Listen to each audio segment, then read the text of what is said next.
Hey, GLP-1 plus sides community. Before we jump into the podcast, please take the time to leave us a 5-star review on whatever audio platform you're listening to the podcast on. Share your story and how the podcast has helped you. This will help us get referred up in the audio platform so that we can reach more people that need our help, our support, and guidance from our doctors.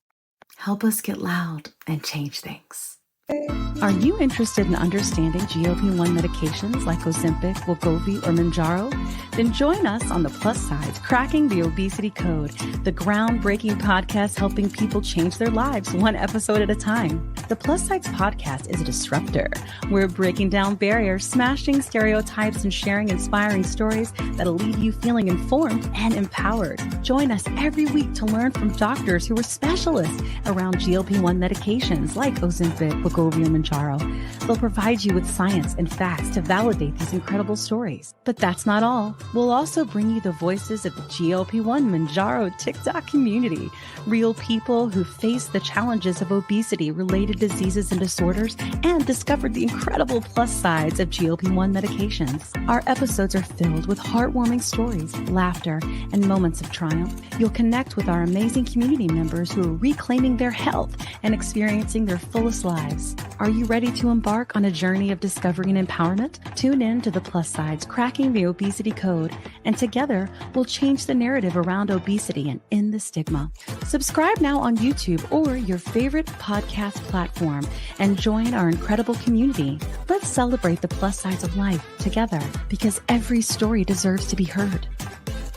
Every life deserves to shine, and everyone deserves access to expert knowledge and medication. The Plus Sides Podcast. You're not alone. It's not your fault. Hey everyone, before we dive in, I really want to share something personal with you.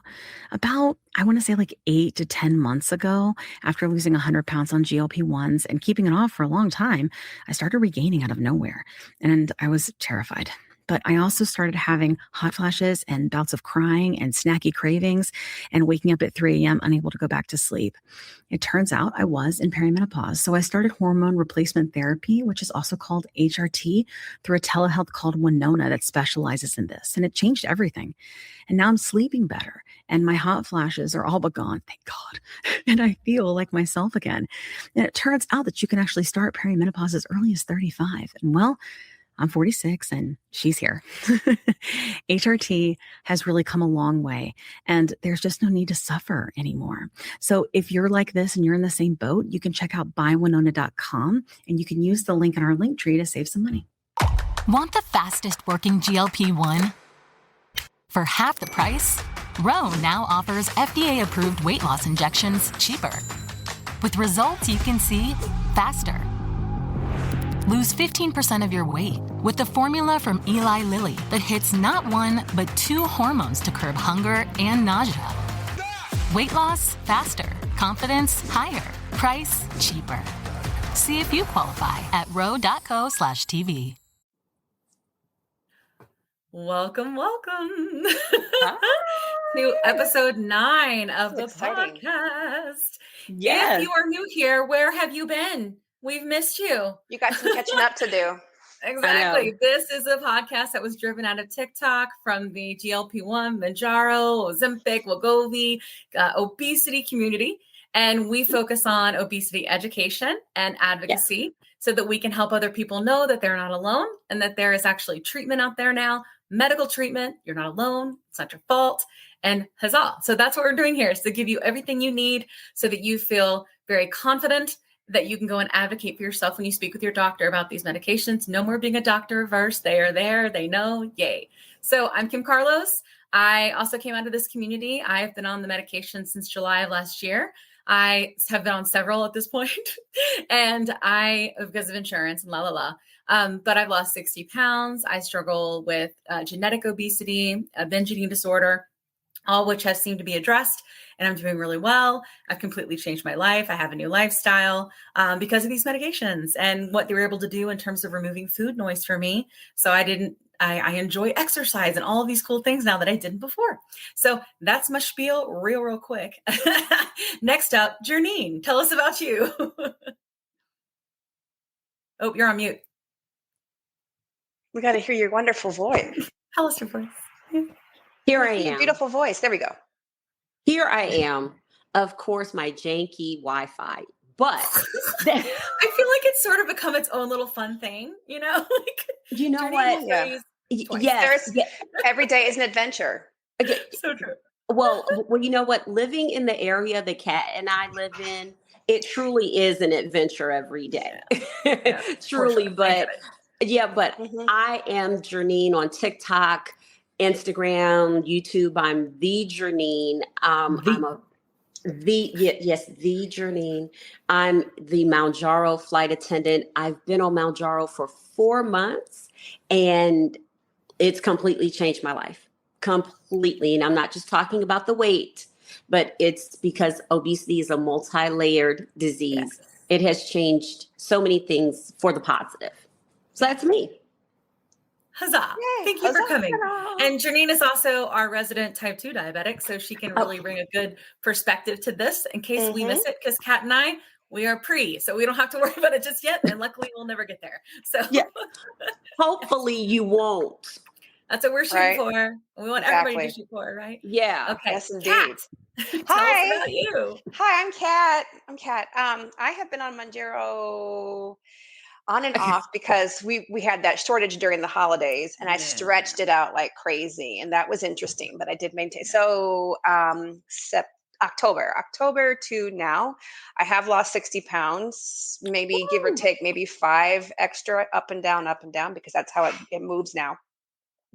But unlike Kim, but I love to work out. I always did. I have always been active, and I just was very frustrated with my food noise and my binge eating. And I finally found a doctor that was not dismissive of my situation, of the obesity, of the binge eating disorder. And we worked together and got on Mounjaro. 60 pounds down. I love to work out. I say a lot on my TikToks, I still have, I baked as well. So I'll still have a cake, not a whole cake. My God. That's what I used to do. Let's be full disclosure. Not the whole cake. Yes. Oh my gosh. I mean, it would take a whole day, but there could be times. But it really has helped stop that food noise. Quite a bit. Yeah. And then I am Kat Carter 7 on TikTok. I do butt stuff. I need butt If you stuff. haven't seen the videos about Kat's butt exercises, please I need butt stuff.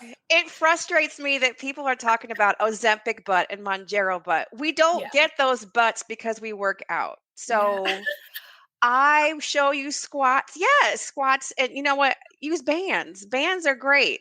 You don't have to be, Look, an athlete. So bands make you dance. Anyway, so so look for me. Look for me. I do butt stuff. I did butt stuff at the winery this weekend. I saw you doing butt stuff. I put it on the YouTube channel. For those who are not watching, go to the YouTube channel. I always put Kat's butt stuff. It's Kat's butt stuff. Her butt stuff is to die for. It's good. I love my butt stuff. A lifestyle change, right? Do butt stuff. All right, cool. All right, so now that we're introed, let's invite in our guests. So every episode, if you don't know, again, where have you been? We have a guest from our community that comes in and talks about their experience and their journey on one of these medications for various different reasons, because these medications can help in a lot of different ways.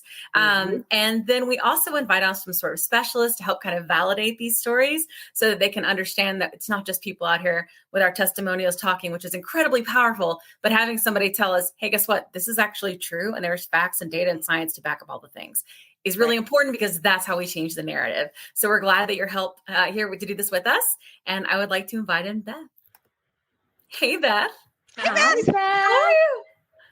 How are you doing? I'm great. First of all, I want to say thank you all for inviting me here. This is exciting. Is that your lovely background? Is that your legit kitchen? It's gorgeous. I'm so jealous. Oh my gosh.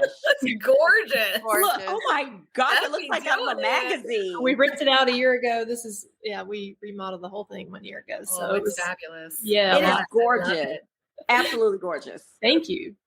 Cool. Well, Beth, what's important to me and the ladies here is that people in our community who have been very much dismissed in terms of their stories and testimonials and reduced to be a trend instead of something that is incredibly, because this medication is changing lives, right?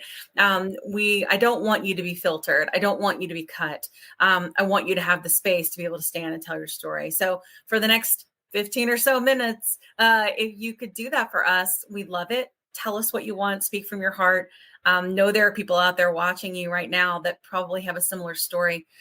So hearing from you could change their lives. So no pressure, but there you go. No, look, You're here to change a life, and no pressure.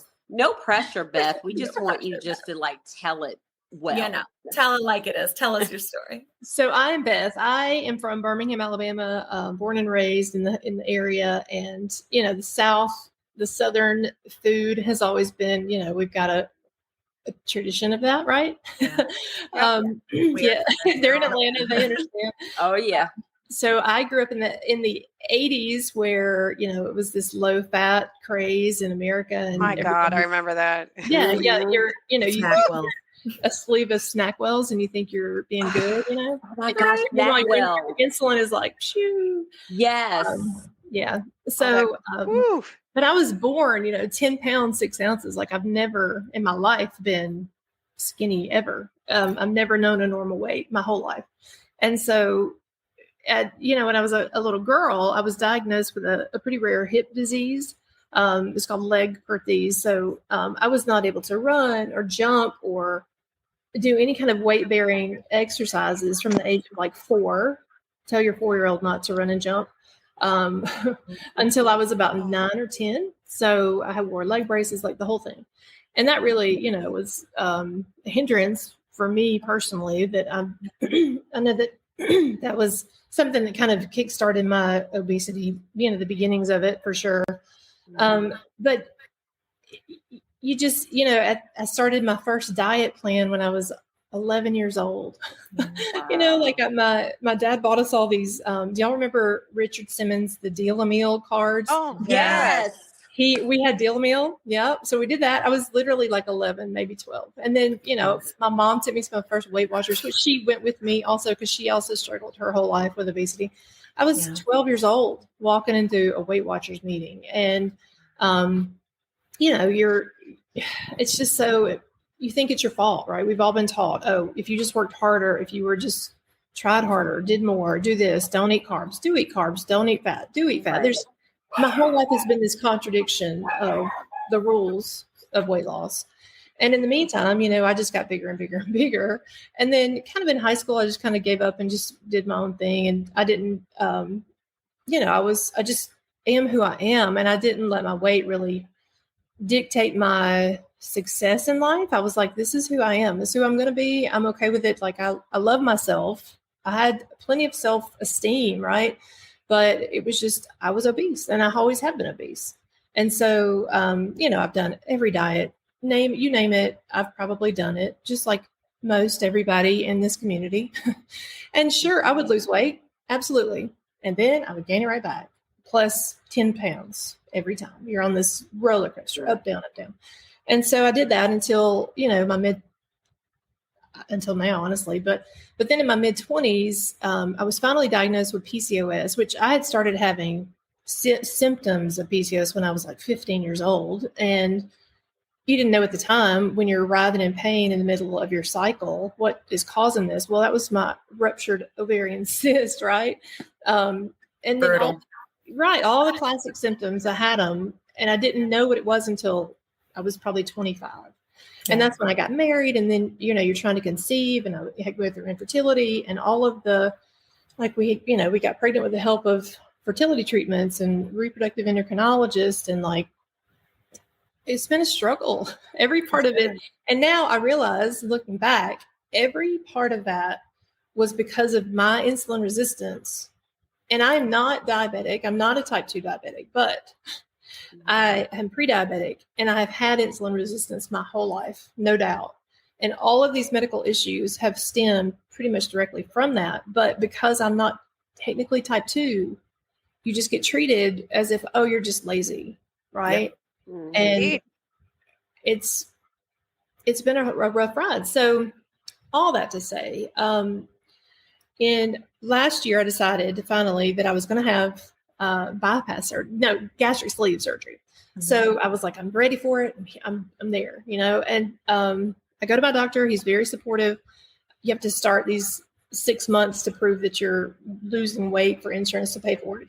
So like my second or third appointment with him, I had started seeing all these TikToks about Mounjaro. And I started in August of last year. And then by October, I finally went to him and said, tell me about Mounjaro. What is this? Everybody's talking about it. And of course, the algorithm was sending it to me on TikTok because I was already searching. Indeed. Yeah. Yeah. And so he was like, you might be a good candidate for this because of my medical history. And so he prescribed it. And I got the old school savings card like weeks before they changed it. I think I started October 22nd. And by November, 1st November, it was changed. So like I skidded in under the radar. But I have lost since August, my highest weight in August of last year, I have lost almost 80 pounds. Wow. 78 as of amazing, Beth. And that to me tells me like I finally know what it's like to live in a body that is not actively working against me everywhere I turn.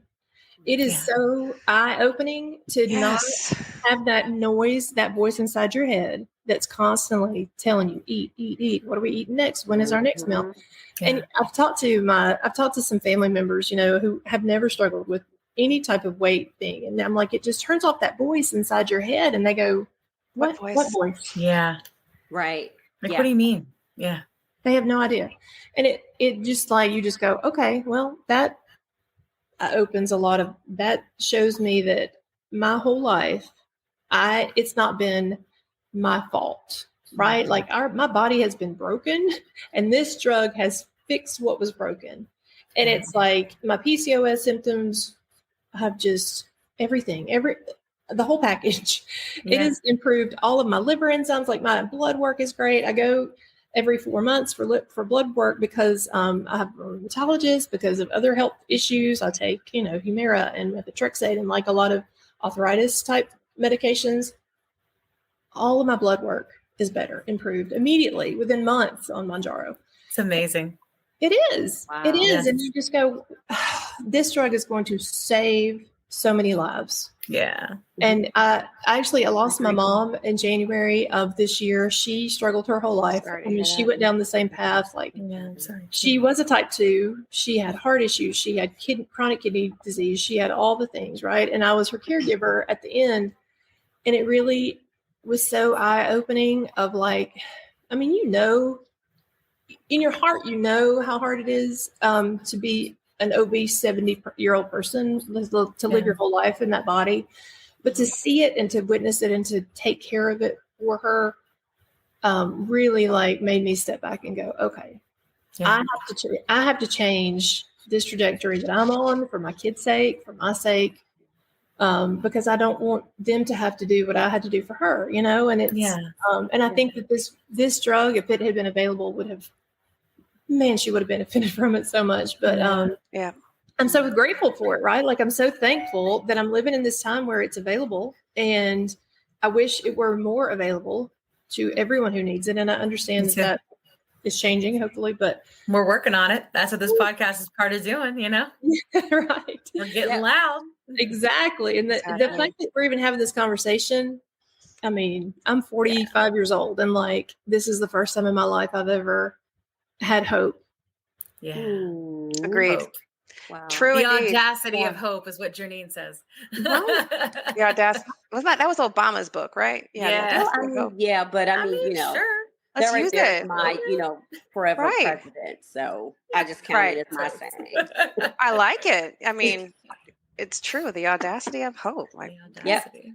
Yeah. Yeah. When you've been, especially when I feel like, we're still being fat shamed. There's still a huge audience out there that has a lot to say about how we are. And I don't think that I think we're like the last medical issue that's finally getting some attention. Finally. Yeah. And we're still being judged for it, even if we're doing something about it. They're like, that's an easy way out. I was like, I really. I like that article that just came out where they were like, oh, remember, if you take these medicines, you're going to lose weight fast and you're going to have loose skin. And that might not be good. And I was like, give me a break. So now we're like not losing weight in the right way. Like, come on, it's like, it's so bad. I want to say fast my butt, but butt stuff, but fast my butt, because no, it's not coming down fast. However, it is the food noise. Like, I don't want 3 pieces of cake anymore. What? No.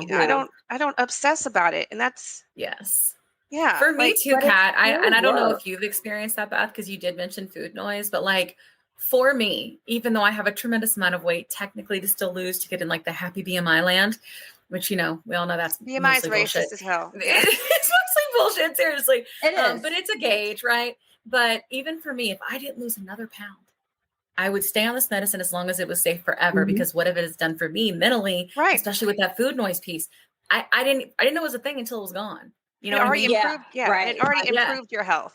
Yeah, exactly. I went to therapy, Overeaters Anonymous. I would call called my my sponsor. Oh my God, I'm so hungry. Come on. Yeah, totally. Yeah. Not to slam it at all, because OA was really great. Yeah. So I mean, it's not like psychological work doesn't need to be done. There's a lot of shit to frankly, to undo. For me, it was like when it first started happening with the food noise and it was just gone. And I'd always gone and tried to get dopamine from food. It was like a cord that was completely severed out of nowhere. And I didn't know what the hell to do. But over time, through therapy and our amazing community that is so supportive, it was much easier to reconcile what was actually happening. You know what I mean? Mm-hmm. So I think that's been a really big thing for me. Do you guys feel like the community's been healing for you? I think it has, because, but then also I think it's been healing, but I also think we're, if not all of us are in a healing process. Yeah. And that so many of us operate out of traumas, and I am no psychotherapist, but this is just the view according to, Janine. So, and I think that we know this and we extend grace, because very much so. Yeah. Because of years and years and years of abuse. Let's just call it what it is. I mean, abuse towards you as an individual, of being overlooked, of being told that something's wrong with you. And that's mentally and emotionally draining, because you're doing the best you can. Life is lifing, and life is hard as it is. And then you've got people telling you, well, you're fat. Well, you know what? You might want to turn a different angle so, it doesn't show your stomach. Well, I was told that too. Yeah. Mm-hmm. Mm-hmm. Yeah. I totally agree. And speaking of all these amazing stories, sometimes, I don't know if you've noticed, but a lot of times, I was mentioning before, right? People have taken these testimonials of ours and just flipped it around to fit their narrative, to create fear and uncertainty and doubt, to get less people to do this, because frankly, diet culture is dead, right? But especially when it comes to treating obesity, it's just it's a new world. The train has left the station. However, there's a lot of science. All right, Dr. Albert. Right? I know. Yeah, Dr. Albert. there is a ton of science to back this up. We had when somebody said on my live recently, it's just because you need to eat less, move more, something even more heinous than that, an uglier way. I was like, the earth is not flat. I think you're just hungry. Go read and learn. So speaking of that, we do have a special guest with us today, like we usually do. And it is Alex, and I'm going to try to say his name right, Guevara. We'll see. I'm going to invite him so he can correct me, because he is from the UK and he probably says it better than I do. So here he is. And I'm still laughing about that only. How are you? Good afternoon. I am great, thank you, and delighted to be here. So we're so excited to have you. We're so excited. I feel like the ugly duckling in the room. What? Is it just because we're all so beautiful? Is that what it is? I know. You got it. You got it. Kim is on it. So. Well, That's thank you so hilarious. much for coming. And you're far from an ugly duckling. We are super pleased to have you here. And Now, that's okay. if you could tell us. I'm actually still recovering from. I looked up cat's butt stuff, but I think I've got different results for you guys. So You said it's an I'm really not OnlyFans, sure huh? about. I'm really not sure if this is really what I was expecting to find. But let's not It's very, let's very not dwell tongue on in that. cheek. I'll clear the history browser later. Good decision. Very good decision. They'll come after you. Yeah. Right. Not You're all gonna the get work some that weird recommendations now. Oh yeah. Uh-oh. Well, tell us a little bit about you. We know a few things, but obviously our audience may not. So we'd like to know kind of what you do, what your specialty is, so maybe special things that you have created. Mm-hmm. Go. Yeah, for sure. So I'm actually an advanced practice provider. You guys have those in the States as well. So they're generally drawn from other specialties like nursing or pharmacy. And I've done that for quite a few years. My specialty is primary care, but I've struggled significantly with my weight, and I'm really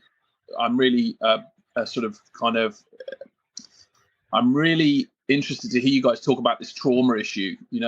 I started eating, just copious amounts of sweet candy and stuff, when I was young. I think as a self-soothing tool. And so have always struggled with my weight, and have always had those sort of ups and downs, and looked at the handsome buff men on television and thought, why can't I? But that doesn't get us anywhere. So but yeah, I struggle with my weight. I think my weight hit my all-time high probably about 4 years ago or something like that. And I had a wealth of problems with that: sleep apnea, breathlessness, really quite bad asthma, terrible sleep generally, quite hard to play with my kids, difficult to bend over and tie your shoelaces. So some stuff that is, you just kind of get really, really low about it, I think. And at that point, it's kind of difficult, isn't it, when you're seeing other people and trying to give health advice to other people and prescribing medications to help other people. Yeah. But this was kind of, this is a good few years ago. So I kind of just researching, weight loss and what would help me. I kind of stumbled across what was then Ozempic, which was really back then the only thing that existed. Oh no, it wasn't actually. No, I'm not telling you the truth. It was Saxenda first. Saxenda. So I tried Saxenda first, which was pretty new. And did really well on that, actually. And I only swapped over to Ozempic because Ozempic came out and it was the weekly one. And the Saxenda was a pain in the butt to remember to do daily, and you're covered in bruises, looking like a pincushion. But yeah, and I did really well on them. And I had all this, I couldn't really believe it, actually, this epiphany of not wanting to go to the fridge all the time and, not hunting around the cupboards. I used to spend inordinate hours hunting around the cupboards, without this realization that actually you're not hungry, you're bored, or you're looking for the dopamine reward of how something tastes. And, that was the big factor for me. And so that really changed a lot of things. And I couldn't really understand why or how it was. I mean, you get a lot of people who say to you, this drug is not a miracle, it's not magic, it's just a tool. And actually, I don't subscribe to that. It has been magic for me, and it has been a miracle for a lot of people. So I think a miracle is in the eye of the beholder, isn't it? Yes. And my wife's reaction when she beheld me was great. So I think so that was hugely revelatory to me. And then I couldn't work out, what was going on. So I climbed into a rabbit hole that I then have spent the last kind of 3 to 4 years in, just soaking up every bit of knowledge about GLP-1 therapies, to the point where I felt confident to start prescribing them. And seeing, the benefit that people had, getting that amazing, that amazing reaction from people when they say to you, I can't believe this, I'm not hungry, what is going on? What kind of voodoo is this? That sort of stuff. because there's nothing like it. There's nothing else like it, Right. And so that's where it's been for me. Then it's been a mixture of treating patients, and then of course starting the Facebook groups to try and spread the word around advocating for obesity treatments, or anti-obesity treatments, and trying to help people understand how the medications work, how to get the best results from them, and just really try and empower people to go out in the world with that knowledge to advocate for themselves, because there's nothing more powerful than a patient who can advocate for themselves to their healthcare provider and say, well, actually, this is probably what I need. And as healthcare providers, the situation is pretty dire in terms of the amount of people who need support for obesity relative to the amount of people who are trained to give it. I'd suggest it's probably currently the biggest mismatch in health history. So, and from there, kind of, I've been on sort of TV and I'm on TV and the press here in the UK quite a bit, which nobody cares about in the US, obviously. But I care. I've been working behind the scenes with some US companies. Yeah, I've been working behind the scenes with some US companies as well, just to help them understand how best to roll out GLP-1s, because a lot of the telehealth providers kind of didn't know what to do, when they started coming out. So and as I was saying to Kim before we started, I've just finished an interview with the Wall Street Journal. So it's exploding, which is a good thing from an awareness point of view, but it's starting to cause some stresses and pressures around in the system for patients as well, of course. Yeah. Indeed. Yes. Yeah. Yeah, it's like everybody wanting everything at once, I think, is the problem. Just kind of like how it was with COVID, right? Like it was like everybody being sick at once, it's like, and wanting treatment at once. And like, I think that's a really good point, Alex. And I'm curious too, like, and it's interesting to know that you have sort of dealt with this, as well. And I know that there is a lot of like controversy around like using, like, for example, Victoza or Ozempic or even Mounjaro, for non-type 2 diabetes treatment. And, we've talked with some other doctors that really talked about like how it's kind of the same biological dysfunction, but kind of on a spectrum at different stages. Mm-hmm. But I'm curious, in terms of Mounjaro specifically, it's a little different, right? Like than the other GLP-1s we've talked about. Yeah. And the title of this episode is Mounjaro Tomorrow. Is it the future of obesity medical treatment? Is it going to be something that replaces surgery? And I really would just like your take on that, because something we like to do on the podcast is bring different perspectives, as opposed to just having one narrative, because I'm done with that bullshit. I want to know all the things. I want all of our people to know all the things. So how do you feel about that? And how do you feel about Mounjaro, like kind of being this next class and this evolution of medication?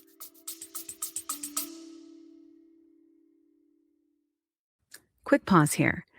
I've had moments on my GLP-1 journey where insurance changes or rising costs forced me to look for a new provider. And honestly, that process can feel very overwhelming. But that's why the Plus Sides podcast is partnered with GLP Winner to give our subscribers a resource to help them make that decision easier.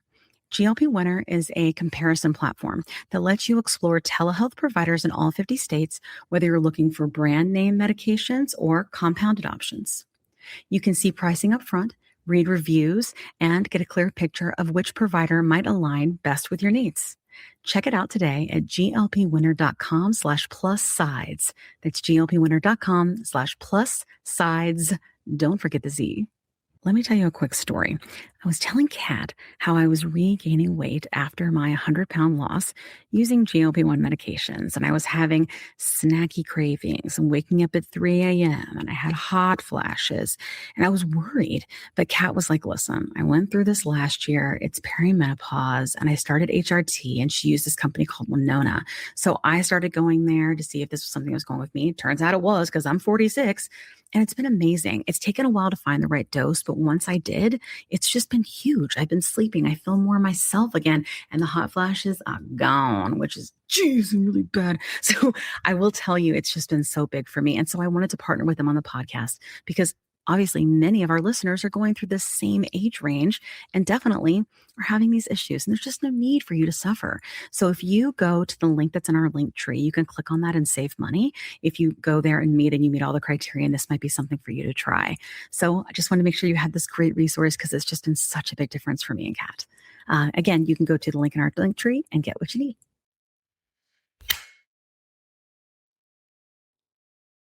"20 seconds a week to lose 20% of your weight in a year with diet and exercise. That's the power of GLP-1s through Ro. Ro helps find the medication that's right for you, based on cost, availability, and your weight loss goals. Losing weight with GLP-1s is possible through Ro. So I think it's interesting, isn't it? We're going to look back on this conversation in a few years and probably realize what a very basic conversation it was. Because what's happening now is the floodgates have opened for the development of and the evolution of anti-obesity medications. So this is really what we like to call them now, anti-obesity medications, AOMs, like antihypertensives, And I don't subscribe, by the way, to this whole, you can't use this and this for this. It's a crock. Okay. It only exists. Yeah.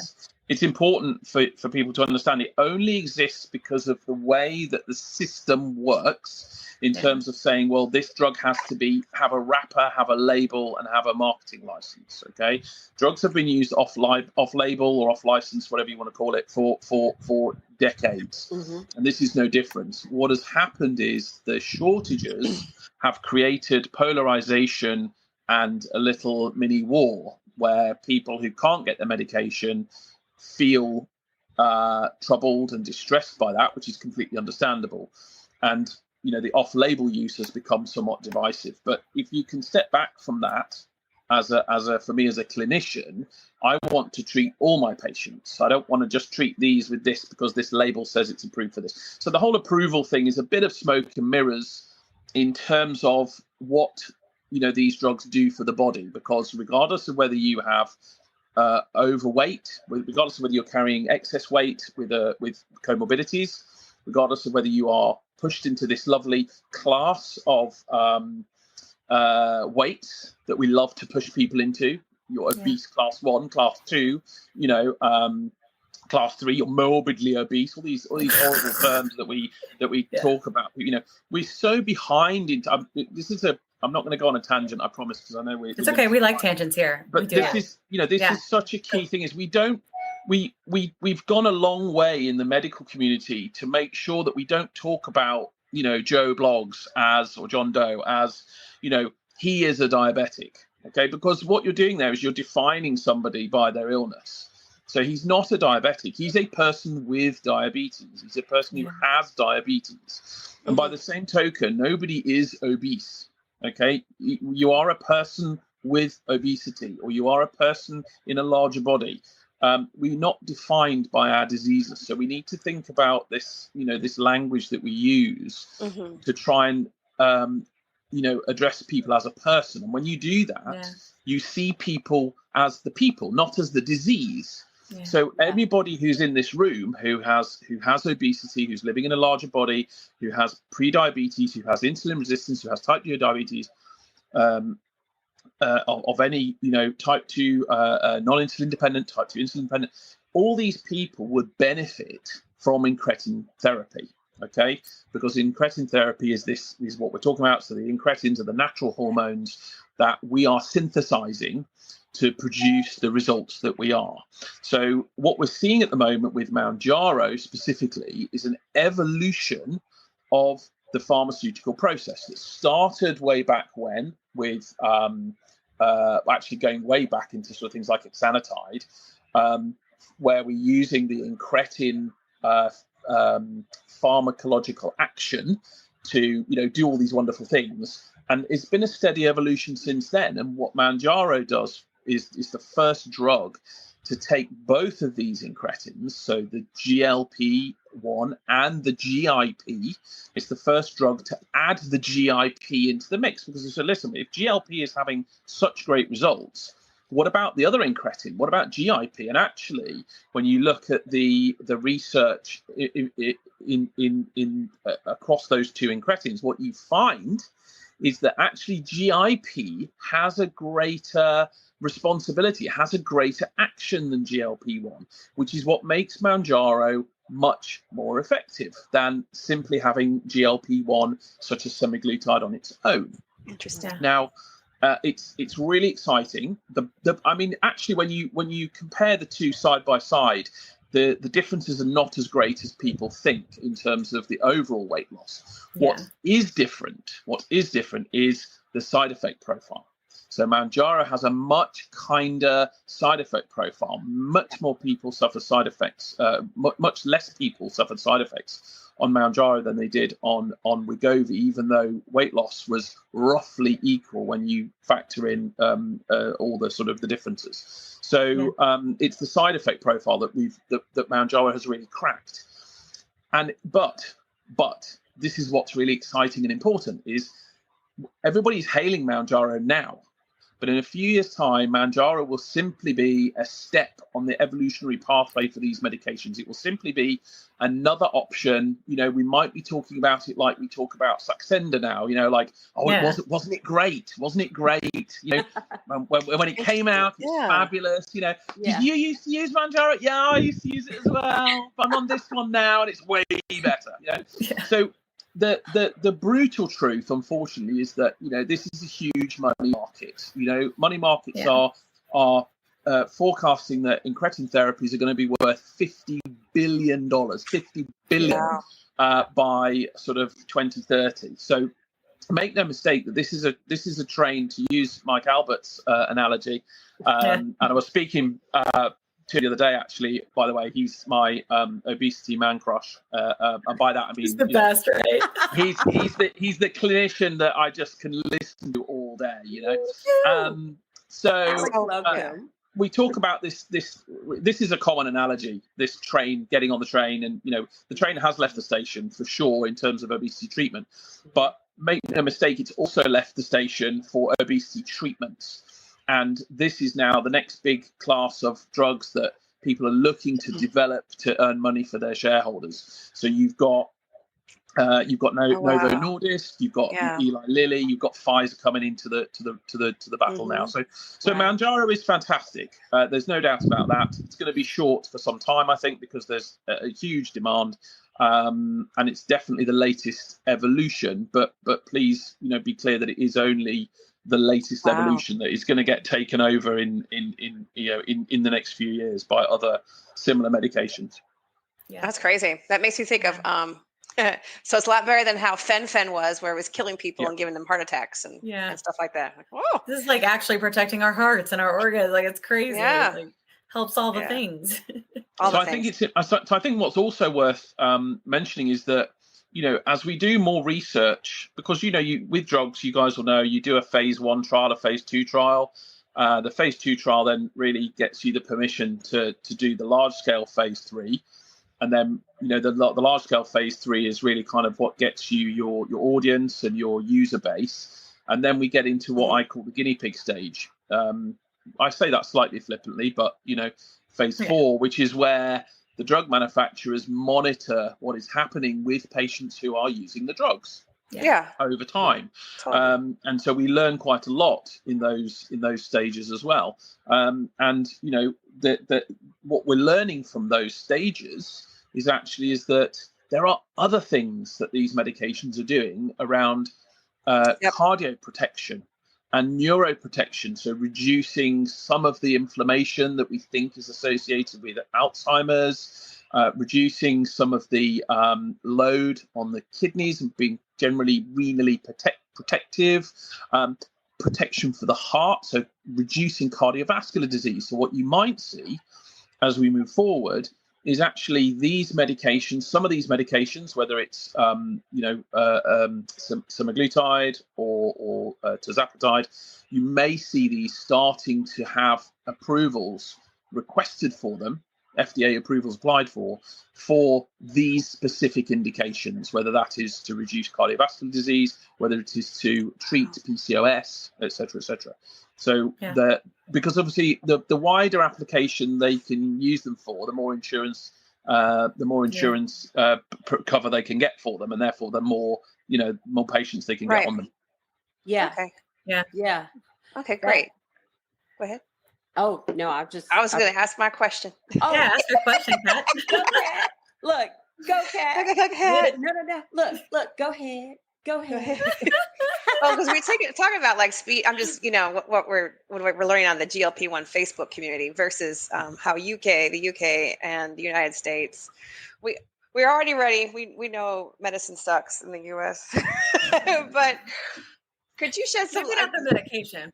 Not the medication, excuse me. Medical care is a crapshoot. It can be a real crapshoot in the US. But what kind of differences do you see with, say, medical treatment or just, obesity treatment in the US versus UK? Great question. So it's pretty woeful in the UK. I think generally most people are probably aware by now, just from media exposure, that if you need something in emergency in the UK, it's great. If you've had an MVA and you've broken your legs, you're going to go into really good level of care really quickly and probably get fantastic emergency care. But if you're unlucky enough to have osteoarthritis and need a knee replacement, if you're unlucky to have rheumatoid arthritis or a host of other conditions that require some sort of intervention, then you could be waiting sort of 1, 2, 3, 4 years for that. So there's a lot of there's pros, but there's also cons. Now, specifically with regard to obesity treatment here is pretty lame overall. We don't generally really recognize it particularly well as a chronic condition. Most of the obesity treatment revolves around diet and exercise programs. Right? Okay. Which is amazing. So we're going to take the thing that caused the problem and we're going to use it for the solution.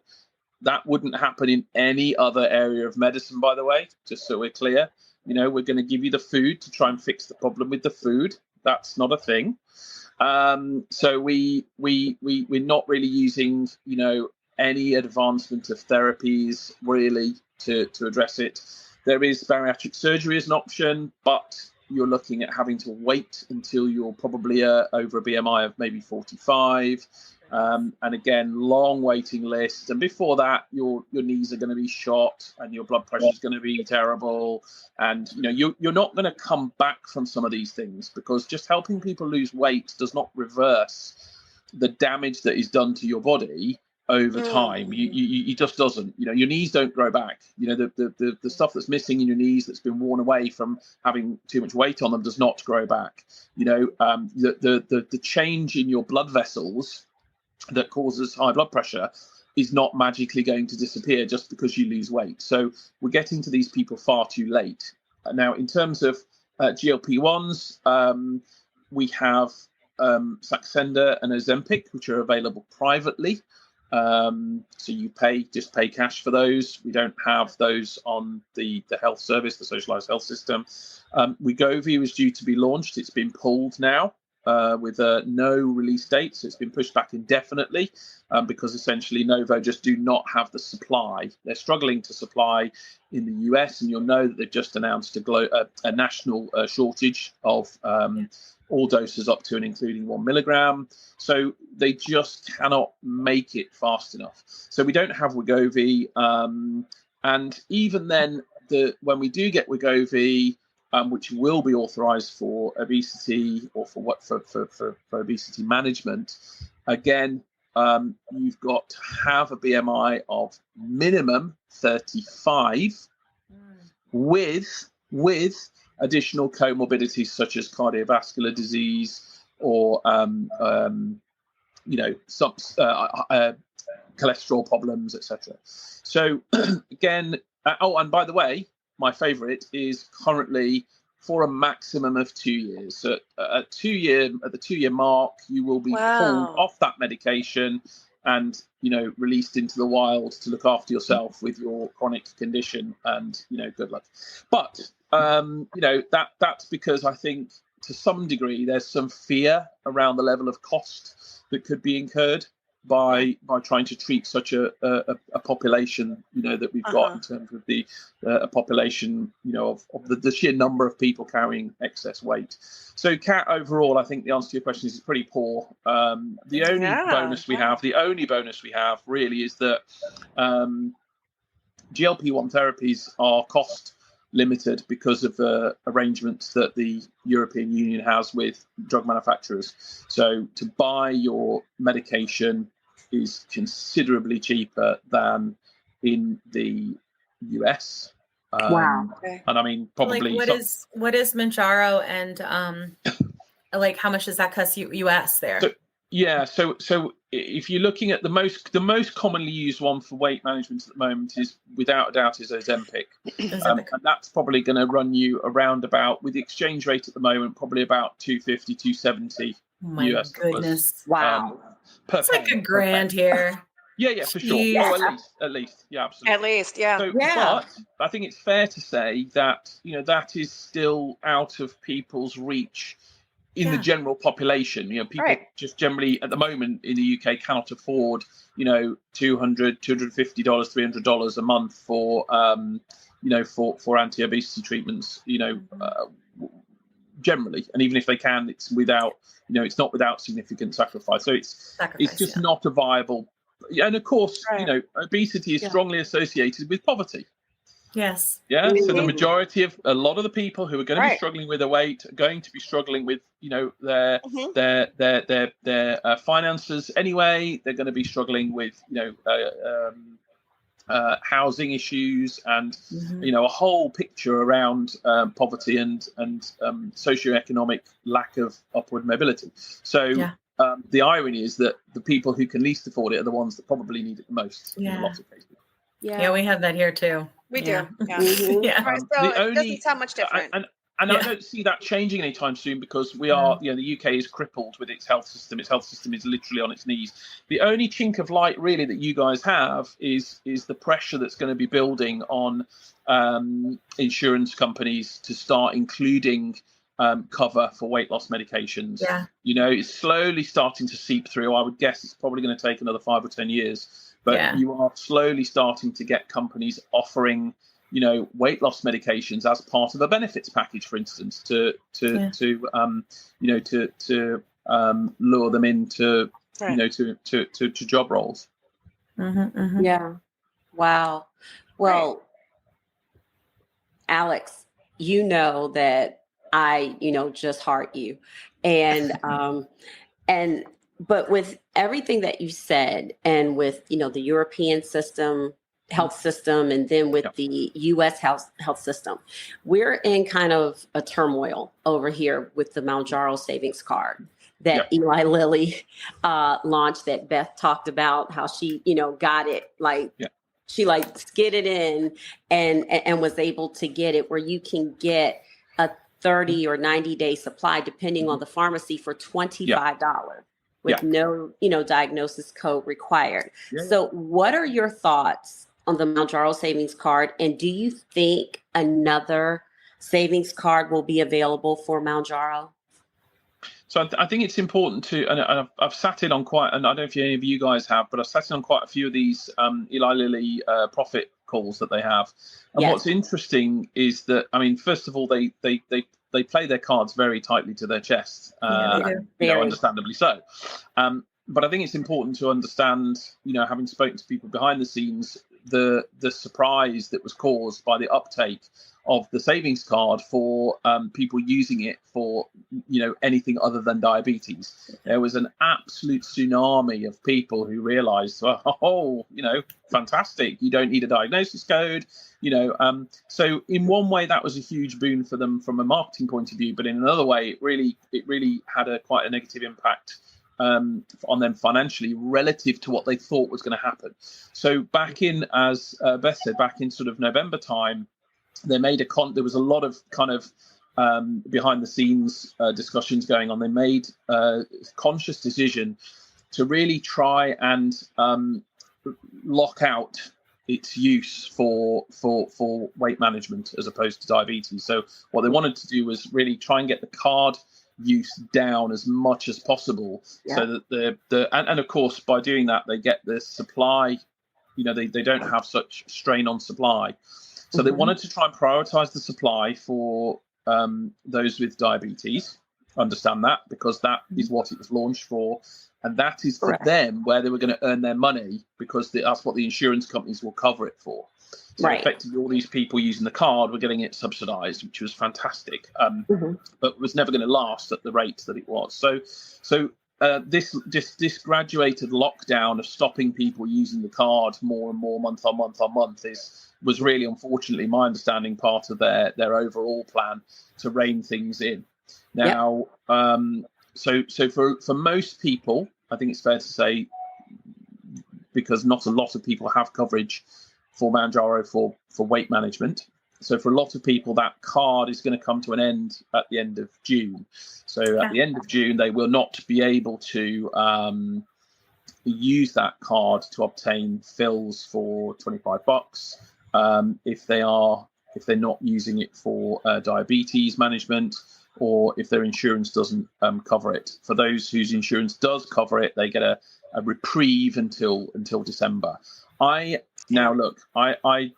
do speak to people here and there. I'm not hearing anything about a new savings card for. I mean, certainly there will not be anything relating to weight loss, okay? Because they are not allowed to market the product for weight loss because it's only FDA approved for diabetes. For diabetes. And one of the things that upset Novo considerably was that Mounjaro was so popular for weight loss, and they were kind of like, hang on a minute, this wasn't really what you were supposed to be doing, and they kind of kicked up a little bit of a fuss, and part of that was kind of that pressure was kind of what sort of forced Eli Lilly to kind of make moves to reduce the card popularity, and you would think they're going to learn from what happened with the $25 card for Wegovy, which was basically an overnight sellout and massive shortages.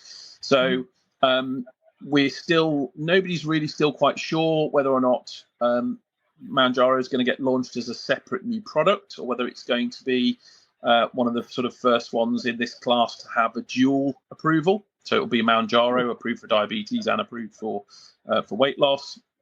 I would guess that when it gets approved, so we're looking at approval hopefully by the end of the year. I'm seeing a lot of people talking about it's going to be approved in June, July. It's not. That's not going to happen. The approval will come probably within this calendar year, or maybe early 2024, depending. And then, of course, they've got to have a rollout of the product. They've got to manufacture more, and they've got to have a rollout. And so you may see a coupon then. I think it's probably reasonably likely, although they may choose to have somewhat slightly more strict terms on it, so that they don't get mobbed again. So overall, I hate saying it, I really do, because nobody knows better than me what a devastating effect it's going to have. Yeah. But I don't think we're going to see a savings card replacement that is going to help people taking it for weight loss in any way, shape, or form that is anything like the $25 offer. No. That we I think that $25 party is over. I'm with you. Yeah, for sure. I think the best we can hope for is probably a continued cash discount off the headline price, maybe 200, 250, something like that, because they still they still need to make their profit. Well, they still want to make their profit. Yeah. Right. Yeah. They don't need That's what I had heard. Yeah. That's what I had heard. But just when like I through the hear, grapevine. when I hear, you guys will be the first to know. Yay! Heck yeah. Yes. We Yes. speculate all the time. We're like, and because I'm in marketing, and like I draw all these like correlations between like startup marketing and like what they've been doing with this. It's I swear there's someone there that has a startup background. The way they do it, it's like playbook.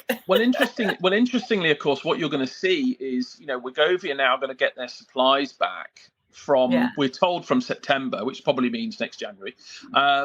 So they're going to get their supplies back towards the end of the year, which might be just around the time that Mounjaro get their approval. So with any luck, what we may see is a provider, a manufacturer battle for Lilly trying to take customers away from Wegovy, all these customers that have jumped from Mounjaro to Wegovy, We may see a battle in early 2024 to try and take those away, and that sort of thing would probably be, part of the strategy that might lead to a discount card, to a savings card for the new version of Mounjaro when it's approved for weight loss. So we're gonna cross our fingers there.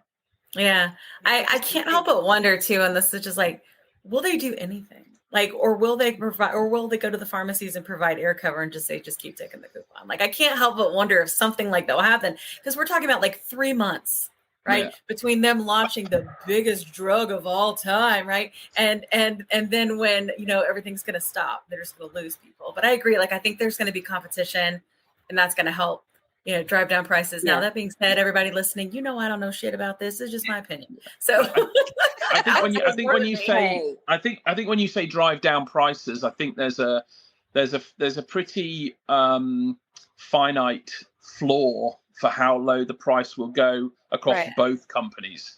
So I'd love to be less cynical, but I think driving down might be a bit too much. But maybe like a battle of coupons could be. Might be more what we're looking at. But I still think it's going to be. I still think it's going to be priced out of the normal pocket. If that phrase makes sense. And Alex, thank you, because so many people, and I think holding on. Oh, we lost her again. She's back in 3 to 5 seconds. For a second there, I was like, what happened, Janine? Who do we do? Oh, is it Janine? 4. Here she goes. Oh, it's Janine's fun time Wi-Fi again. I've learned to count. I'm like, I'm going to give her 5 seconds because it takes 5 and then she goes back. Okay, what is it? Tell us what you were saying. Oh, now you're on mute. Can't hear you now. Oh, I can see you. You're on mute. That's what's happening. We can see you, but you are on mute. Hold on, I'm going to unmute you. Just go move on. Is that what you're saying? Okay. Yeah. Okay. Your question. All right. Well, we kind of talked about this a little bit earlier when I said, "Oh yeah, easy way my butt." Keyword. Anyway, so the misconception on a lot of social accounts, people on social saying that these GLP-1s are a cakewalk. They're easy. You don't have to really do any work. You just eat a bunch of junk food, medications, and you'll be just fine. So what are your recommendations on lifestyle, food changes for people who are taking GLP-1 medications? For one, I could say that I still have to work my butt off for. Well, we know about the butt stuff, so we get that.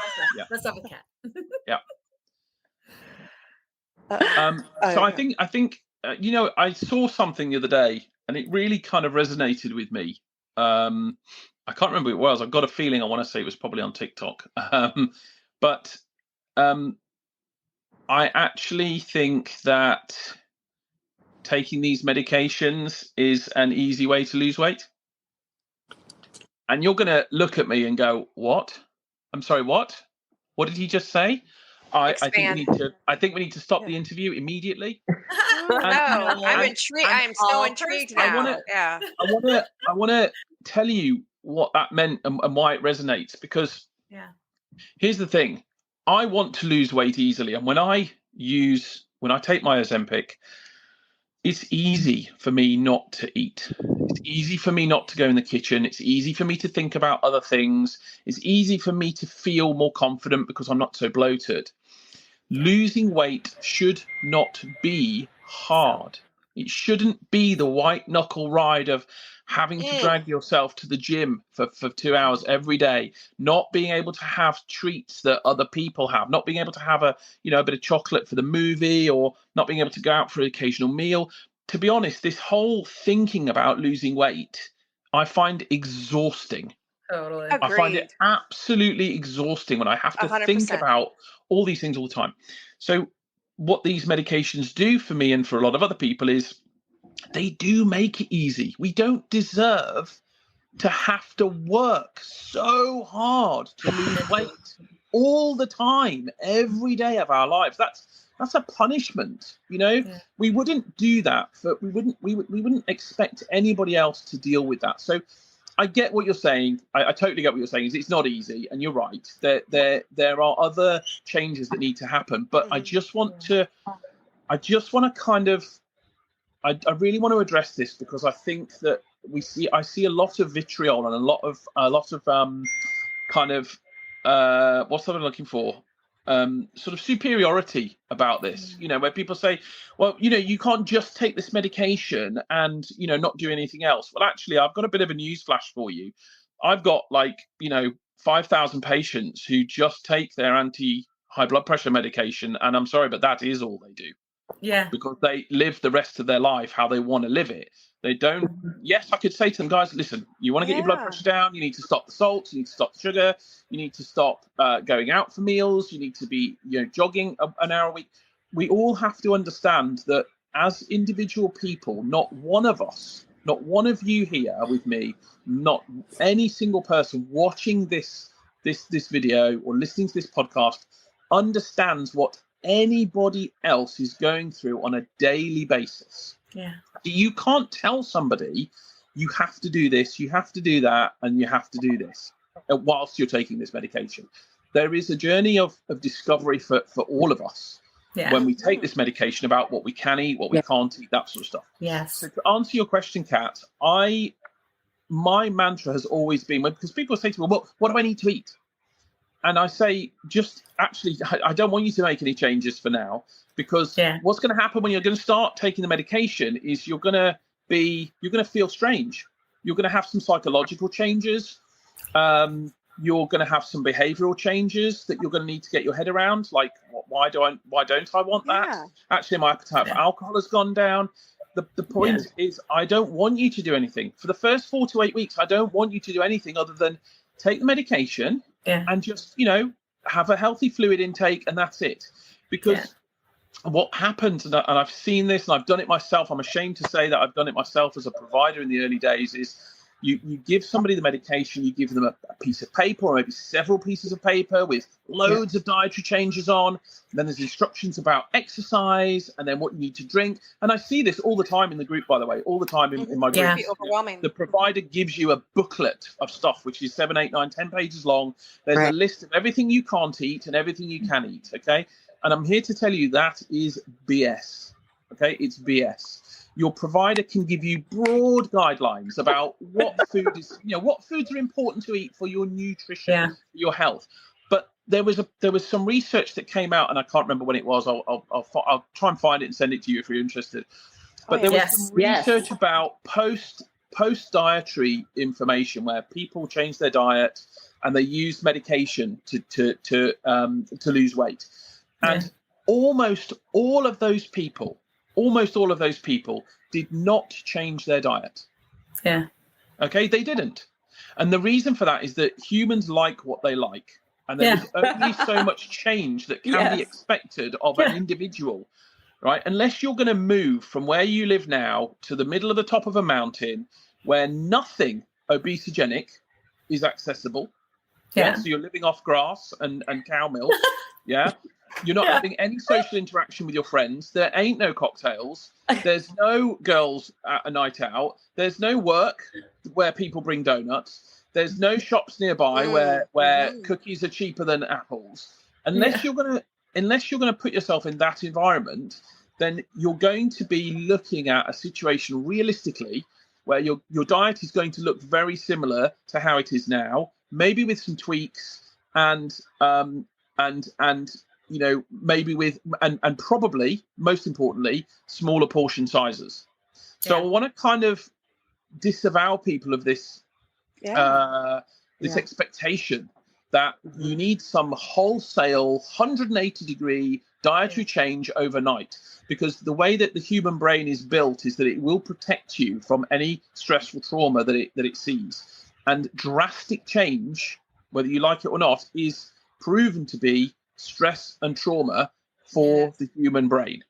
Okay. And that's why you get people with sugar cravings and you know all sorts of problematic behaviors that stem from highly restrictive diets. So, excuse me. So I don't do anything initially, Kat, for my patients. I literally say, listen, the most important thing is you stay hydrated. Okay. Other than that, we're going to speak on a weekly basis, and I want you to tell me what you're experiencing and what you found. And when you're kind of into the routine of taking your medication each week and drinking your fluids and, focusing on sleep, because I tend to focus on sleep before nearly anything else. Then we'll talk about what dietary changes we can make. And we're just going to talk about adding. This is what I do, Kat. I talk about adding.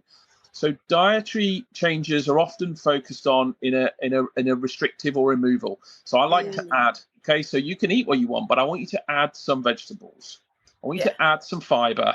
I want you to add a bit of protein, because actually when you add those things, there's less room for the other stuff that can cause some of the issues, the processed food. So I'm not a big fan of calorie counting. I'll tell you now, I think it's fundamentally flawed. There's lots of research that shows that although it is a benefit for some people, for other people, it can lead to obsessive behavior. So again, it's just one of these tools that does it suit you or does it not? But it's hugely inaccurate anyway. Yeah. So I want people to get to I'm happy to do it with somebody, if that's what they want to try, but it's not going to last. So what we want to do is get to a position where you're focusing on portion size, not calorie counting.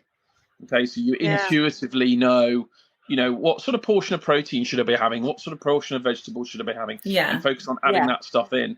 And then the last thing I generally add in is exercise, because that tends to be the lowest return on investment. In other words, exercise gives you the poorest return for weight loss. I tend to try and ask people not to think of exercise in terms of weight loss, but in terms of health. Because otherwise, what tends to happen is you get people saying, well, I've just eaten this and now I need to go and do this to burn it off. And that's fundamentally an unhealthy way to think about, your body. So that's a binge and purge. I don't know if that answers your question, but no, it totally did. It totally does. You actually opened my my eyes to a lot more as well, because we were just thinking. I think that's a good point, especially that beginning stage, like what you were mentioning. It's like I sort of come to this thing where it's like, I no longer, just like how you're like, I don't subscribe that one of these medications can't be used for diabetics versus type 2. I don't subscribe to one size fits all. And these medications and the way our bodies work, they all work differently. Like Janine probably can't eat Popeyes, but I can. I just can't eat a lot of it. But, things like that, it's just different. Or like when I'm thinking about what I'm eating, I focus on protein. But if I want an Oreo, I'm having an Oreo. I just have one Oreo instead of sleeve. You know what I mean?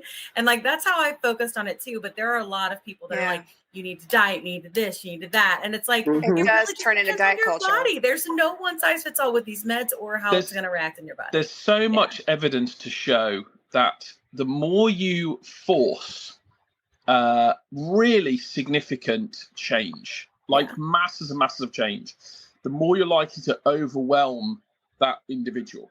And the more overwhelm there is, the more likelihood is that you will fail. And that is why generally things like keto fail miserably, because it is highly restrictive. So you're going against, a lot of things that the body wants to do. And in the end, there's a failure there. So for me, the whole recipe is about what can you do in your life that is going to make a difference. And in order to do that, I need to understand everything about your life. My pre-intake conversation is probably an hour to an hour and a half long. That's amazing. Man, I wish we had it here. For sure. It's a complete audit of every part of your life that I could possibly think might be causing you problems with your weight or is going to cause you problems down the road in us trying to get your weight down. And some of the stuff is it's nothing to do with diet. It's related to stress, it's sleep. Those are actually probably some of the more important issues rather than food. Yeah, for sure. Yeah. So you kind of redirected or caught us sort of in this, I would say we almost kind of steered ourselves back into diet culture, and you took us right back out. Right here. That was awesome. Death to diet culture. It's hard, isn't it, though? Because everybody, one of the most common questions I get asked is, what should I be eating? And my answer normally is, well, I don't know. What are you eating now? Let's just start with you eating less of it, and then let's start with adding stuff in. But that's not the way that and this is why it's important that you have a provider that has that 360-degree view of your health, so that we're talking about, I have to use the words, I have to use the term weight loss and journey and things like that, but actually to me it's not.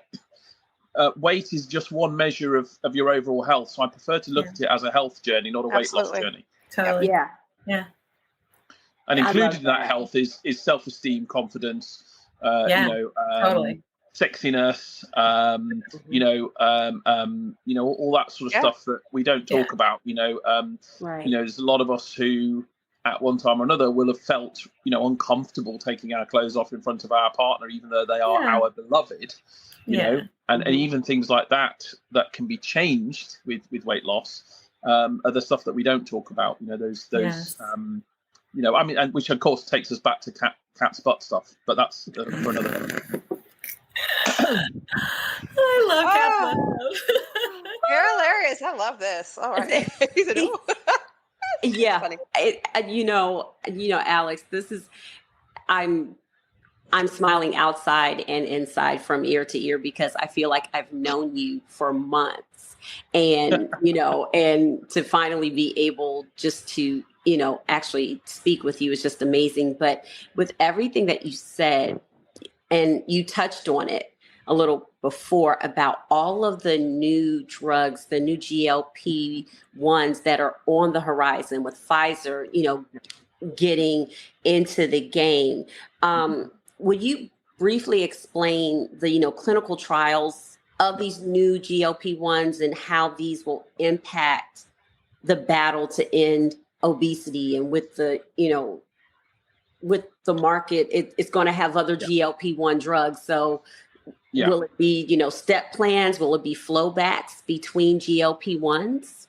So we probably haven't got time to cover this off in sufficient detail. So I'm going to try and be brief. But it's such an interesting area. But you've got two really big push-pull things happening at the moment. One is the desire to produce these drugs in order to make money for the pharmaceutical companies. I know that sounds harsh, but they are beholden at the end of the day to their shareholders. So that is the number one aim. And the second is the insurance situation. So there's an opposition there, in that the more drugs get devised to take more money from the market, the more the insurance companies push back against that, and will start to put in step plans and that sort of stuff. So what's happening at the moment is a lot of insurance providers are clamping down on requirements for GLP-1 medications, because they're seeing the skyrocketing popularity and it's scaring them. They're seeing the potential for the amount of money they could have to pay out, and it's scaring them. So we're getting lots of people with letters saying, I'm sorry, but your plan will no longer cover this, or it's no longer going to cover that, or you've got hoops to jump through. So you've got step therapies with half a dozen drugs, or you've got all sorts of stuff. So they're making it much harder to get it in order to sort of squash this imminent threat of expense for them. But to answer your question about the therapies, so what's happening now is, we've got the GLP-1 and the GIP, but now what we're doing is we're looking. So there's only two incretins, so really we're kind of where we are on those. But what we're doing now is companies are looking at wider applications. So what else can we include? So you've got the new 3G retatrutide. There's such catchily named drugs, aren't they? Or retatrutide, or however it's going to be pronounced when it comes out. It's the whole semaglutide thing. So you've got that's a triple G. So that's the GLP-1, the GIP, and it's also got an action on the glucagon in the liver. So now we're moving away slightly from drugs that kind of focus heavily on the pancreas, which is of course the main area that's affected in diabetes, and we're starting to say, well, what are their areas of the body can we affect? And of course the liver is really the powerhouse of glucose creation. So they're adding in an agent to try and moderate the liver's action of producing all this glucose. And then you've got, of course, trials for, so I don't know if you know, but we've got trials for much higher doses of oral semaglutide. So at the moment, the Rybelsus ceiling equates to about 0.5 of injectable semaglutide. So the maximum dose you can get of Rybelsus at the moment roughly equals about 0.5 milligram of Ozempic or Wegovy. So they're playing with much higher doses of semaglutide, up to sort of 50 milligrams. So you've got some new oral medications as well coming out, some of which are like twice a day. So I'm not really convinced that that's going to be particularly attractive for the market. But of course, you've got to remember that when you're talking about, we got this phase 1, 2, and 3 development. So only about probably 28% of weight loss medications that are created are going to make it past the phase 2 trial stage. So, over 3/4 are going to fall by the wayside for a variety of reasons, whether that's they just don't work, the results aren't good enough, etc., etc. So it's a race really to try and develop the incretin therapies with additional bells and whistles on, and then completely new novel treatments that target other organs or other areas of, perhaps the brain. So it not only is the market going to expand in terms of the incretin therapies, but it's also going to widen in terms of them looking at other stuff. Now, this is important because theoretically, the more drugs you have available on the market, the more competition you have, which should, in theory, result in some lower prices, because the oral therapies, without a doubt, are going to be quite a bit cheaper than the injectables because the mode of delivery is cheaper. So you're going to start seeing, some people will say, well, I can't afford this, or my insurance doesn't cover an injectable. However, yes, okay, I'm prepared to take 2 pills a day. I'll suck it up, Then, of course, you've got the liraglutide, the Victoza or the liraglutide generic. I don't know if you guys know about that, but that's coming out of patent it's out of patent. So we're expecting something towards the end of the year. Now, that's not particularly potent, but it might be enough for maintenance, perhaps, or it might be enough for initial loss for somebody to lose, some weight. We focus a lot on these big losses, Right. I need to lose 50 pounds, I need to lose 100 pounds. But actually, even losing 20 pounds can have a significant effect on your health, your inflammation, your knees, your breathing, So we don't always need to go for these huge numbers in order to see benefit. So it's going to change. Lots of things are going to change. And with the pressure, we'll see these new therapies coming through into phase 2 and phase 3. You'll see announcements when the phase 3 trials get started, because that's what really excites shareholders. And so, we'll be able to keep an eye on it. But there's lots of change to come. But I'm still thinking, folks, that it's going to be 5 to 10 years for any significant change in terms of accessibility and affordability, I'm afraid. I know that's not what no one wants to hear, but. Gotcha. Well, I appreciate your candor and your honesty. You're on mute. On mute. Kim, you're on mute. That was great, Alex. I always tease other people for doing it, and when I do it, I feel like such a ding dong. I feel like we've covered a lot of other questions like that we had here, like through the conversation, which is what we wanted to do. And I know that you've given us quite a bit of your time. I wanted to make sure that before we wrapped up, a couple things that Beth, who had something in particular to share, had her opportunity to share for a tool that she's created for our community. And then also you had an opportunity to share your different Facebook groups where you go live and information that you give so other people know where to find you. So Beth, could you share with us what you have created? Absolutely. So I'm on TikTok, and my Mounjaro TikTok is called Weekly Way. So I've created these journals, and these are on Amazon KDP. This is a hardback version. This is a soft or paperback version. And these guys will help you. Like, I was trying to find, when I started this journey, a specific way to keep track of like my shots every week. Where do you give your shot? Because you need to rotate it around in different areas. And there was nothing on the market at all that I could find. There's plenty of weight loss journals on the market, but none really that I could find that were specific for GLP-1s. So I made it.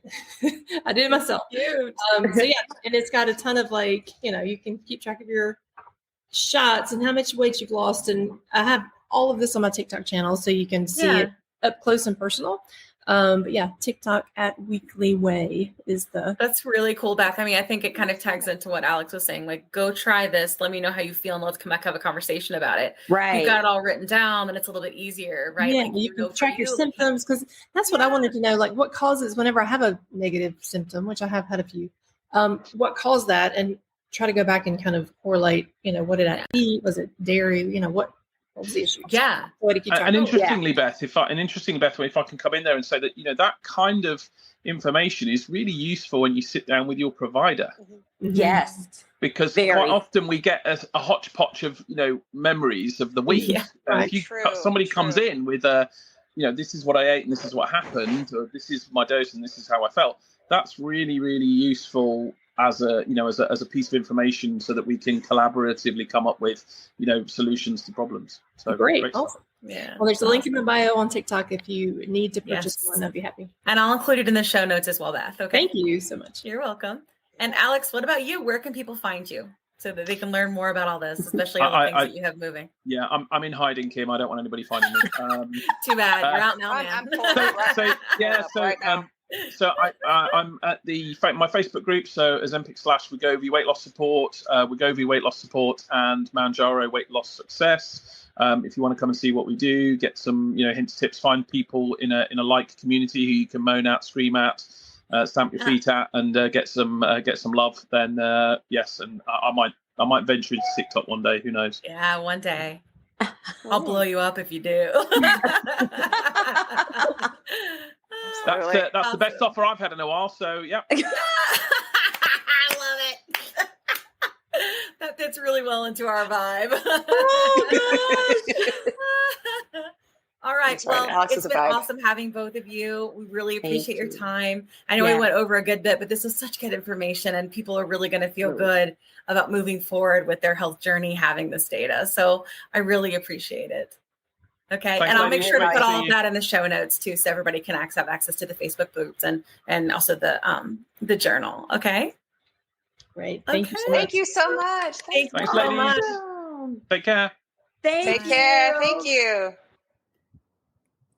Hey, everybody. That was so wonderful. Oh my gosh. I know. Oh my gosh. So much information. I just love it so much.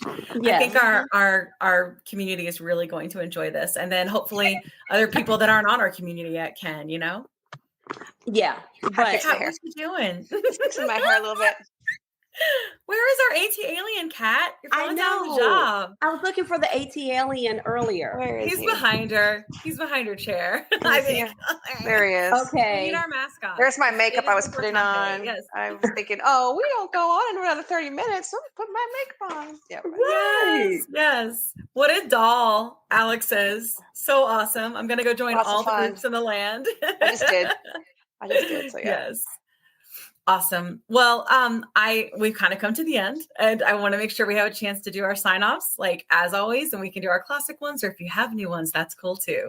But mine for sure is, it is for sure something that is biologically wrong within your body if you're dealing with obesity. And there is science, and there is data, and there is help now, and there are medications for you that are available now, as you've just heard all about. So you don't have to feel like you're alone, because we have a massive community here on Facebook and TikTok, as you've seen.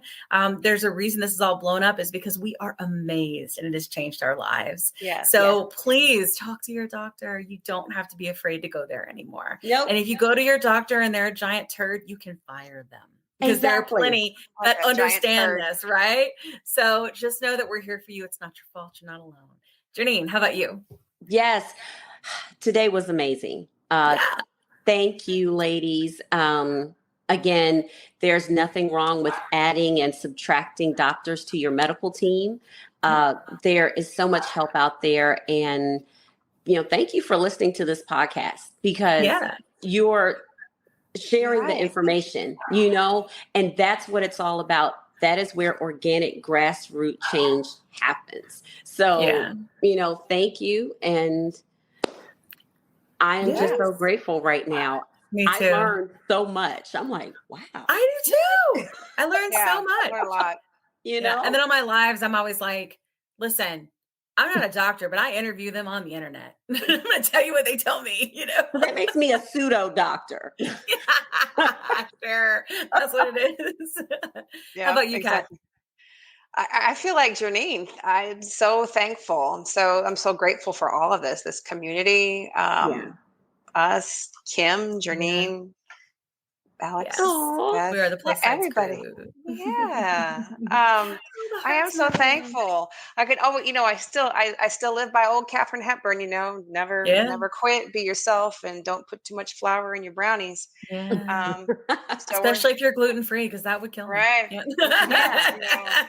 So don't quit and be yourself. And that's one thing I'm learning with this whole process is don't quit, but always be yourself. That's one thing that I've had to really learn in my life. Like these last almost 10 years is I've been doing a lot of shrinking, a lot of hiding. Be yourself.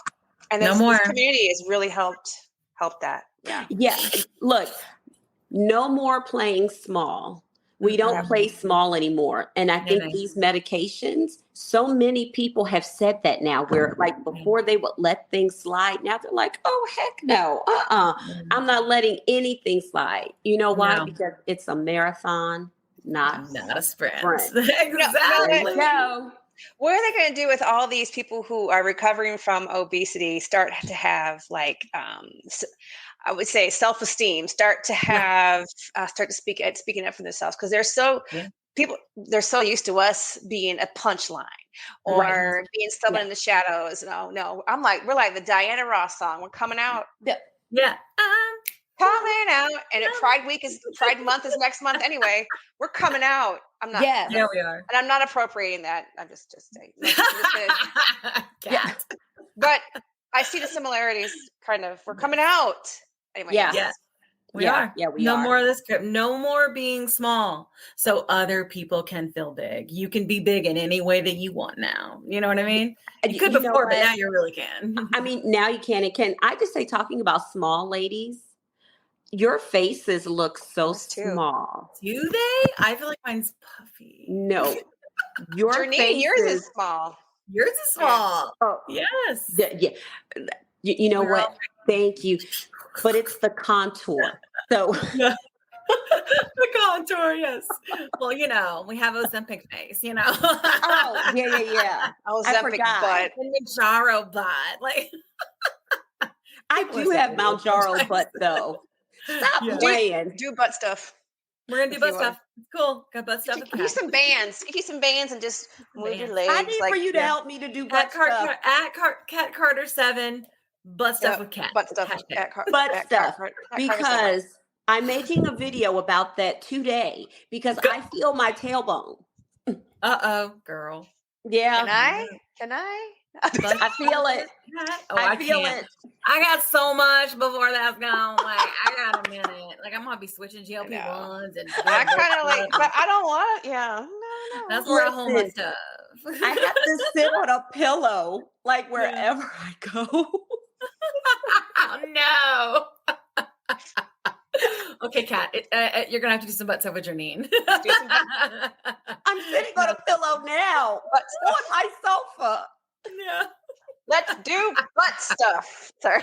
Butt stuff it is. This is really subjective. It could be an OnlyFans. I mean, like, here's the thing. Like, they've been listening to us for 9 episodes now. They get who we are. It's like, butt it's stuff. Cool. Like, it's cool. Yeah. Like, we kid around. We have a good time. I've had some people say, like, I feel like I'm listening to my best friends, like, while I'm on my way to work because of you guys.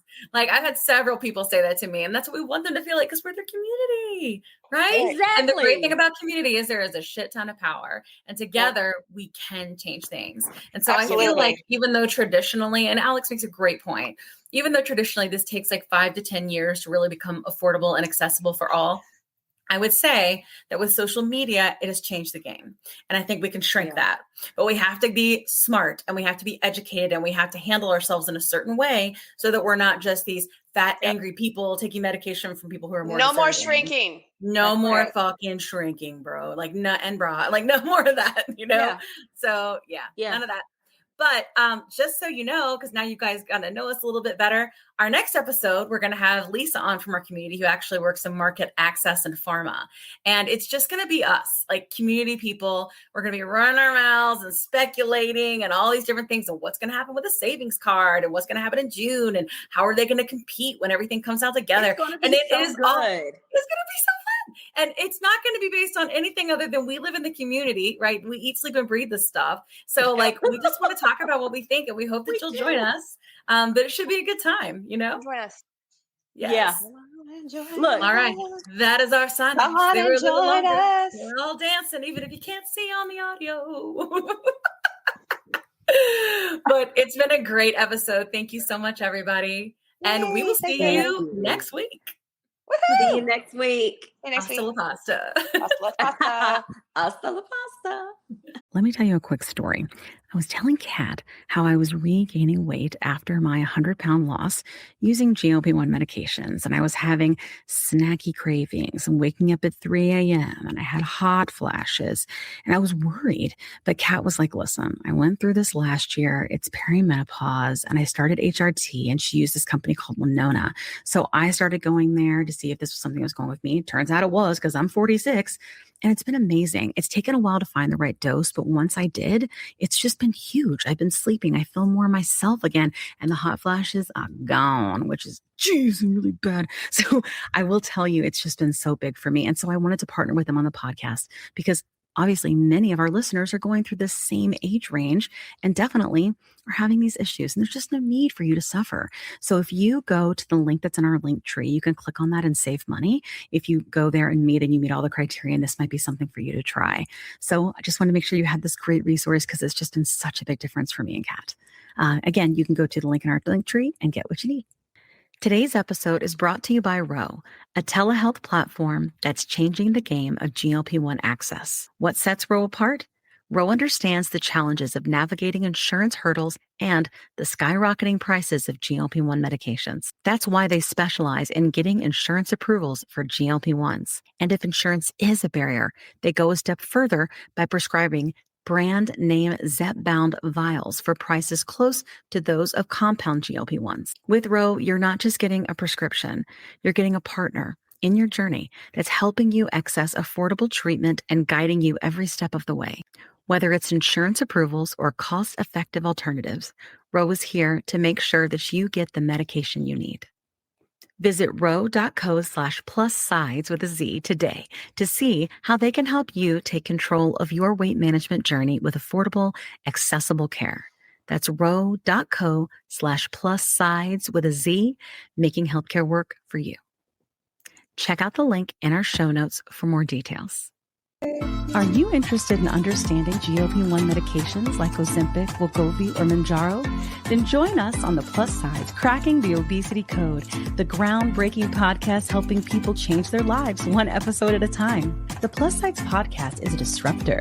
We're breaking down barriers, smashing stereotypes, and sharing inspiring stories that'll leave you feeling informed and empowered. Join us every week to learn from doctors who are specialists around GLP-1 medications like Ozempic, Wegovy, and Mounjaro. They'll provide you with science and facts to validate these incredible stories. But that's not all. We'll also bring you the voices of the GLP-1 Mounjaro TikTok community, real people who face the challenges of obesity-related diseases and disorders and discovered the incredible plus sides of GLP-1 medications. Our episodes are filled with heartwarming stories, laughter, and moments of triumph. You'll connect with our amazing community members who are reclaiming their health and experiencing their fullest lives. Are you ready to embark on a journey of discovery and empowerment? Tune in to the Plus Sides, Cracking the Obesity Code, and together we'll change the narrative around obesity and end the stigma. Subscribe now on YouTube or your favorite podcast platform and join our incredible community. Let's celebrate the plus sides of life together because every story deserves to be heard. Every life deserves to shine, and everyone deserves access to expert knowledge and medication. The Plus Sides Podcast. You're not alone. It's not your fault.